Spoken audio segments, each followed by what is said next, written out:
嘴巴也不能讲话，下半身已经瘫痪了。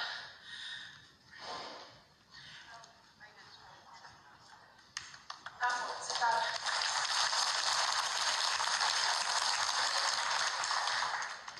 道，这边要发表法会的时候，我义不容辞，我马上就赶快举手说我要去。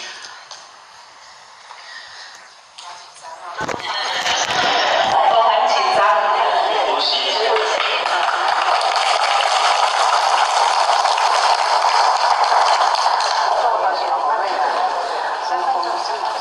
我要讲的是，我今天来这边参加的时候，还有一位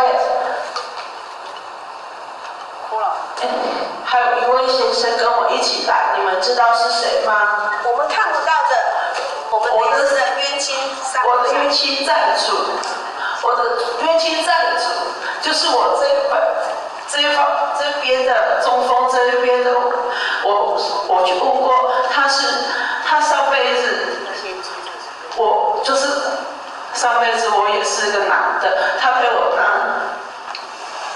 石头把他没有打死，他也是跟同样的，他要我这一辈子来操作一下，为什么我会得到这个？就是让我知道他以前有多痛苦，又让我知道我有多痛苦。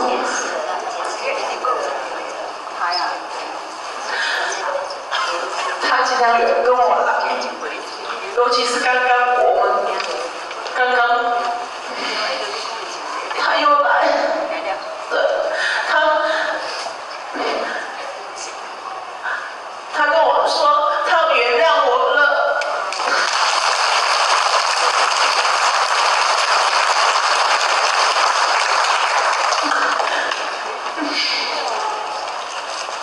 所以我赶快，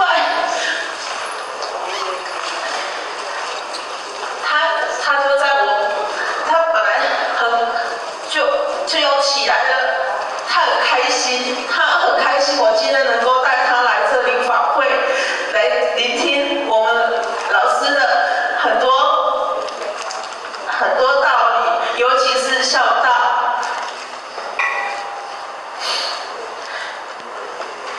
都有吗 ？OK 吗？等一下，我看我的。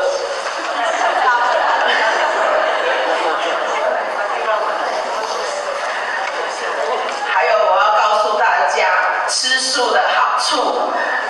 吃素的好处就是我改变了命运。我原来不能嘴巴不能动，不能讲话。所以我不知道怎么的，有一天我到我家的那一边有一家素食店，我就进去了，就一吃素，然后从那一天起，我就从一而终，一直吃素。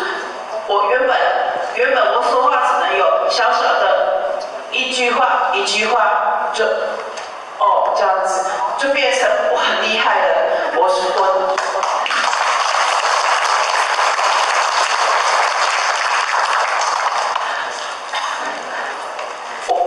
我就那个小姐跟我讲，我必须要念佛经来给我的这个冤亲债主，我就念了20部的《金刚经》，我就一直念，很神奇的，我嘴巴也就可以讲话了。这个真的很神奇。然后还有冤亲债主，自从我来参加法会以后，他决定要和我和平相处。谢谢。